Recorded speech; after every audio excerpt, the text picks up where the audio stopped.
Hi, I'm Niall Hunt. I'm the Digital Content Lead for Cable Congress, and I'm here with Maria Aguete, the Research Director for TV at IHS Markit. Hi, thanks for coming. So last year we saw your figures talking about the cable operators in Europe, and one of the things that you noted was a decline in cable television or growth of television subscribers. Is this a trend that we've seen continue? Yes, you are correct. Cable TV has been declining over the last 5 years, and this is a trend we still see that it will continue. Saying this, despite this decline in cable TV, cable is more than television. In fact, the number of cable unique homes is growing. What does this mean? That despite the decline in television, there are other services that cable companies provide. They provide telephony, they provide broadband, and these two metrics are growing. And as a result, cable unique homes are growing. So this is a good news story then, in a way, for cable? It is a good story because, again, despite the decline in television, because more than 50% of RGUs, revenue generated units, come from broadband and telephony, the fact that broadband is growing is a good story because total revenues are growing, ARPUs are growing, so the decline in TV has not affected them massively. It's still a very positive story. There is still growth, mainly because the subscribers that are losing are analog cable or those very cheap basic digital subscribers, and the ones that are migrating from analog to digital, they are spending more. They're spending in more advanced services, in both services, and as a result, even television revenues are growing. Okay. So we shouldn't focus so much in, yes, TV is declining, but total TV revenues are growing, broadband is growing, and telephone is growing. Does that mean that the kind of cord cutting is a myth, or is it that the kind of growth of OTT services are just an add-on now for television consumption? It is not a myth. Cord cutting is happening. Some subscribers are moving away from cable, but the situation in Europe is very different from the US. In the US, we're talking about an ARPU of $80. So if a cable subscriber was paying $80 and suddenly decide to cancel that subscription, they're making massive savings. They're saving $80 a month. In Europe, where it's around $20, $30, it's not that massive saving. So why they will cancel cable? If they want to have Netflix, Amazon, they can easily have it on the top of the current subscription. So this is the beauty of Europe, that price is right. Customers are happy with the cable services. So not necessarily they will cancel it, they will just add some of these services on the top of the current subscription. And obviously, you talk about kind of the other services, the kind of broadband and telephony. Yeah. Is it true, you mentioned in the figures last year that a lot of the competition was coming from within other cable companies? Is there a kind of a consolidation happening in the European market?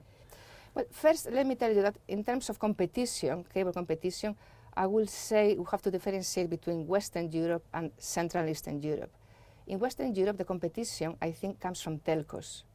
So telcos are investing heavily buying other pay TV operators. So if we look at Spain, Telefónica acquiring Digital Plus is one now for the key players in the market. Vodafone bought Ono, so two telcos are now in charge of the pay TV market. So competition in Western Europe comes from telcos, competition in Eastern Europe from satellite. In terms of mergers and acquisitions, yes, the whole year we saw lots of acquisitions, lots of mergers have happening. What is going to happen next? I think Liberty already acquired most of the companies they were interested in.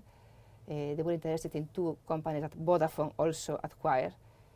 So I can see acquisitions coming from other areas, not necessarily between cable companies, but maybe cable should invest more in data analytic companies, in ad tech companies. Why? We keep saying that broadband is growing, that cable has the pipe, but we think they should be a smarter pipe. They should make use of the assets they have. And it's not only broadband, it's the consumer data they have, how to make the most of that data. So I can see lots of investment coming, buying data analytic companies.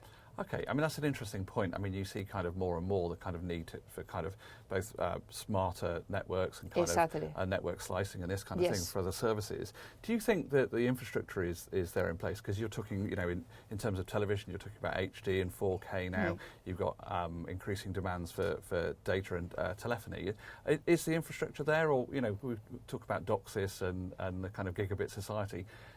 Are we on track? We are on track because cable have been investing heavily on the infrastructure. Most of the networks are already DOCSIS 3.0, so they are offering speeds where subscribers can watch any content they want over the top. So we know the number of connected devices per home has been increasing over the years. The speeds required are obviously higher, but yes, cable is very well prepared. They have been investing a lot in DOCSIS 3.0. Cable companies are offering speeds more than 100 megabits. That is more than enough to receive HD, Ultra HD, have all the connected devices, have Netflix, have Amazon, anything they want.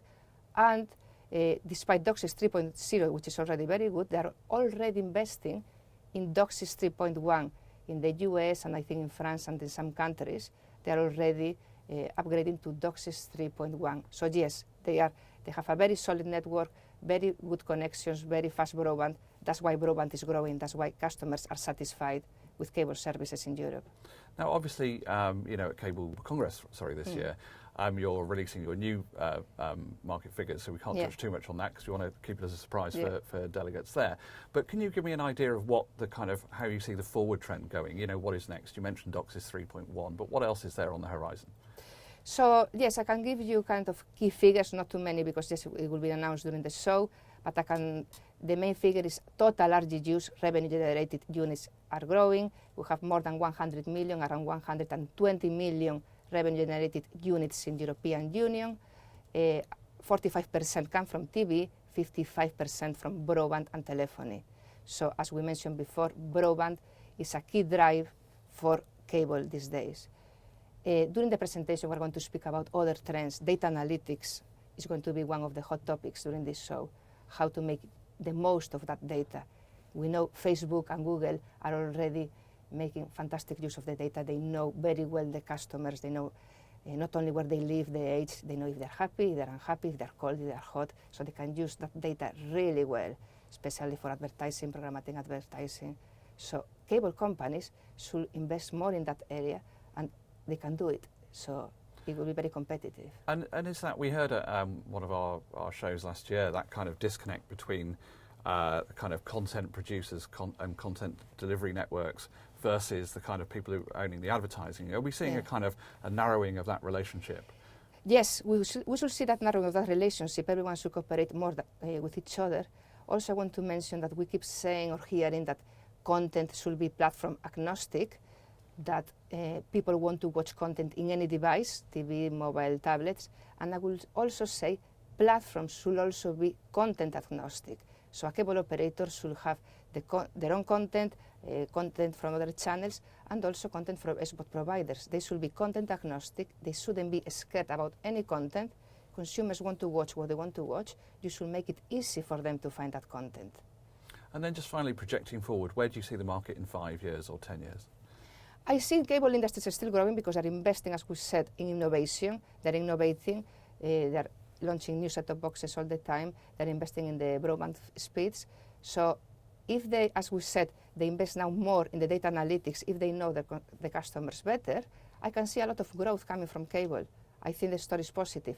Of course, there's a lot of competition out there. And again, the main competitor I will mention again is telcos, because telcos offer quad play. They have fantastic, not only triple play, also the mobile part that cable is also investing in.